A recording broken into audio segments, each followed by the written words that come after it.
Hi hello welcome to post 360. నేను మీ మురళీరాపల్లి. ఆంధ్రప్రదేశ్లో కూటమి పాలన ఎలా ఉంది, ముఖ్యంగా టీడీపీ పాలన ఎలా ఉంది అని అడిగితే మీరేం చెప్తారో నాకు తెలియదు, కానీ చాలా మంది చెప్తున్న మాట ఒకటే, చాలా చాలా చాలా చాలా చాలా దరిద్రంగా ఉంది. ఎందుకన్నా ఇంత స్ట్రైట్ గా చెప్తున్నామంటే, అమరావతిలో ఇంకొక 45,000 ఎకరాల భూములు కావాలంటూ వాళ్ళని పీడించుకు తింటున్నారు. అనాథాశ్రమాలు, దేవాలయాల్ని ఆక్రమించుకుంటూ ఉన్నారు. అంతేకాదు అమరావతిలో రైతులు పూర్తి స్థాయిలో వ్యతిరేకమైపోయారు. అటు తిరుపతిలో చూసినా, ఇటు సింహాచల అప్పన్న స్వామి టెంపుల్ చూసినా వరుస దుర్ఘటనలు, గవర్నమెంట్ ఫెయిల్యూర్. వాళ్ళు కట్టినటువంటి మండపాలు, గోడలు, షెడ్లు మొత్తం పోల్స్ లేకుండా, పిల్లర్స్ లేకుండా ఏదో తాత్కాలికంగా వేయటం వల్ల కూలిపోతూ ఉన్నాయి. తిరుపతిలో అనేక రకాలైనటువంటి తిరుపతి పైన ప్లెయిన్ లైన్లు ఎవరు పట్టించుకోవట్లేదు, తిరుపతి చుట్టూ మద్యం అమ్ముతున్న ఎవరు పట్టించుకోవట్లేదు, తిరుపతిలో క్యూ లైన్ లో కనీసం పసిపిల్లలకు పాలు కూడా ఇవ్వట్లేదంటూ భక్తులు అరుస్తూ ఉంటే మీకేం పని అని అడుగుతూ ఉన్నారు. ఇలా చూసుకుంటూ పోతే అనేక రకాలు వరుస పెట్టి జరుగుతున్నాయి. దేవునికి కూడా ఆగ్రహం తెప్పించే విధంగా పాలన ఉందా అంటే ఎస్, ఉందనే చెప్పాలి. ఎందుకంటే లడ్డు విషయంలో అసత్య ప్రచారాన్ని ఆగ మేఘాల మీద ప్రకటించినటువంటి చంద్రబాబు నాయుడు గారు ఇప్పటి వరకు అది సత్యమా అసత్యమా అనేది కోర్టులు చెప్తే తప్పించి మనకు చెప్పలేదు. అతని నోరుతో కనీసం క్షమాపణ చెప్పలేదు, అబద్ధం చెప్పిన. ఇప్పుడు సింహాచలం అప్పన్న స్వామి టెంపుల్లో గోడ కూలిన ఘటన మనందరికీ తెలుసు. అందులో దగ్గర 8 మంది చనిపోయారు. అవునా? 8 మంది చనిపోయారా? అందరం బాధపడ్డామా? అరే మంచి పండుగ రోజు ఇలా ఒక ఫ్యామిలీలో భార్యాభర్తలు ఇద్దరు ప్రేమించి పెళ్లి చేసుకుని ఇద్దరు చనిపోయారే అని హృదయ విదారకంగా కుమిలిపోయామా? కానీ కూటమి ప్రభుత్వానికి ఏం లేవు. వాళ్ళు మళ్ళీ ఇంత రెక్లెస్ గా గోడను అయితే నిర్మించారో, అంతే రెక్లెస్ గా సింహాచలంలో ఉన్నటువంటి ఒక షెడ్డును కూడా అలాగే నిర్మించారట. దాన్ని చూస్తే సింహాచలంలో సింహాద్రి అప్పన్న భక్తులకు తప్పిన ప్రమాదం. ఎందుకంటే శుక్రవారం, శనివారం, ఆదివారం ఈ రోజుల్లో ఎవరు లేని టైంలో అది కూలింది కాబట్టి ఓకే.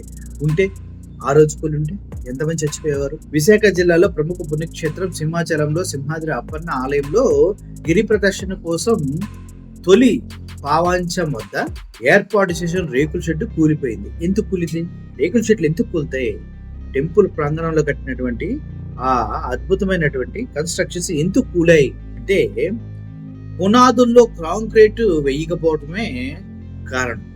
తద్వారా ఆ బరువు పెరిగి కాంక్రీట్ లేదు కదా, దిగిపోయి కూలిపోయింది. దీన్ని ఎవడు ఫెయిల్యూర్ అంటారు? 5 మంత్రులు వెళ్ళి మొత్తాన్ని క్షుణ్ణంగా పరిశీలించి కట్టించామని చెప్పి ఇలా పునాదులు లేకుండా, గోడలు పునాదులు లేకుండా షెడ్లు కడతారు. ఎంత పెద్ద భారీ షెడ్ కూలిపోయిందో చూడండి మీరు.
చూసారా?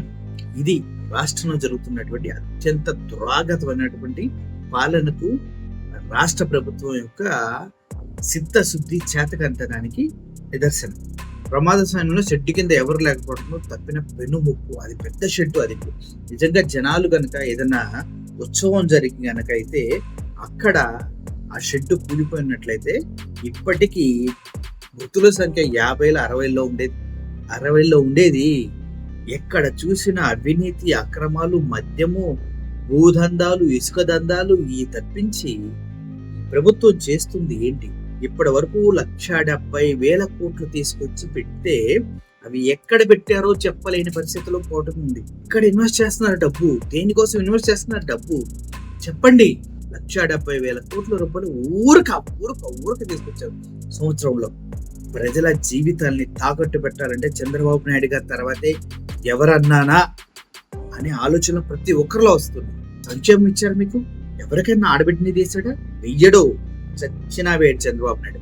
మాటలు మాత్రమే చెప్పాడు. సంవత్సరానికి 3 గ్యాస్ సిలిండర్లు అన్నారు. సంవత్సరం అవ్వలేదా మీకు 3 గ్యాస్ సిలిండర్లు వచ్చినాయా? పోనీ మీరు కట్టిన డబ్బులన్నీ మీకు తిరిగి వచ్చినాయా? లేవు కదా. పిల్లలకి ఫీజు రియంబర్స్మెంట్ ఇచ్చారా? మొన్న ఒక పాప చనిపోయింది. స్కూల్లో టీచర్లు ఫీజు ఇవ్వలేదని నిలబెట్టి అడిగినందుకు అవమానపరంతో ఒక చిన్న పాప చనిపోయింది. ఇంటర్మీడియట్ చదువుతుంది. ఇంత ఘోరమా?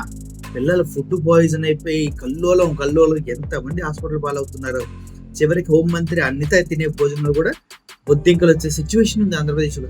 ఆవిడ తినేటప్పుడే బొద్దింక వచ్చిందంటే మిగిలిన పిల్లలు తినేటప్పుడు ఏమొచ్చి ఉండొచ్చు ఆలోచించండి. ఎటువంటి ఫుడ్ వాళ్ళు పెడుతూ ఉన్నారు. ఇంత దరిద్రమైనటువంటి ప్రభుత్వాన్ని మీరు ఎప్పుడైనా చూసారా? గత 5 సంవత్సరాల్లో చంద్రబాబు నాయుడు గారు లేని టైంలో, జగన్మోహన్ రెడ్డి గారు పాలిస్తున్న టైంలో ఎటువంటి పాలన మీరు చూశారు?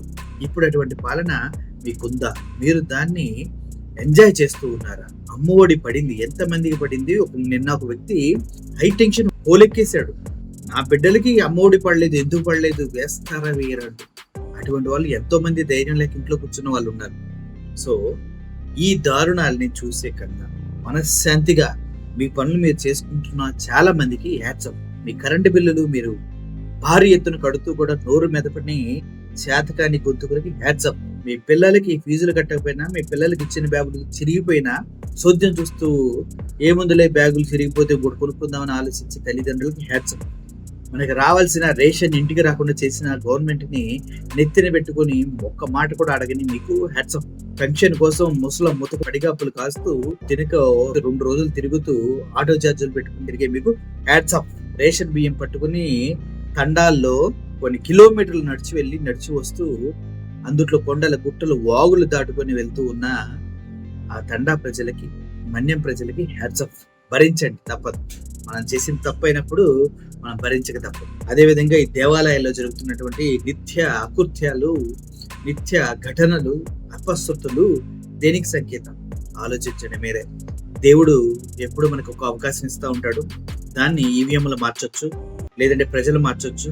కానీ ఆ అవకాశం మన దగ్గర నుంచి జారిపోయిన వెంటనే నిజంలోకి రావాలి, నిజం వైపు నిలబడాలి, నిజంగానే బ్రతకాలి. లేనప్పుడు మన భవిష్యత్తుతో పాటు మన రాష్ట్ర భవిష్యత్తు, మన పిల్లల భవిష్యత్తు అన్ని తాకట్టు పెట్టేస్తారు. అప్పుడు మనం అమ్ముడుపోయిన వాళ్ళుగా బ్రతకాల్సి వస్తుంది.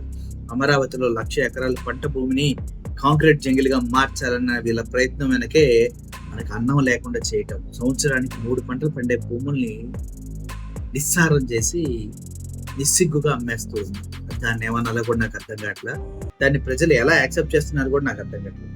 Thank you for watching this video. Murali signing off. Thank you so much.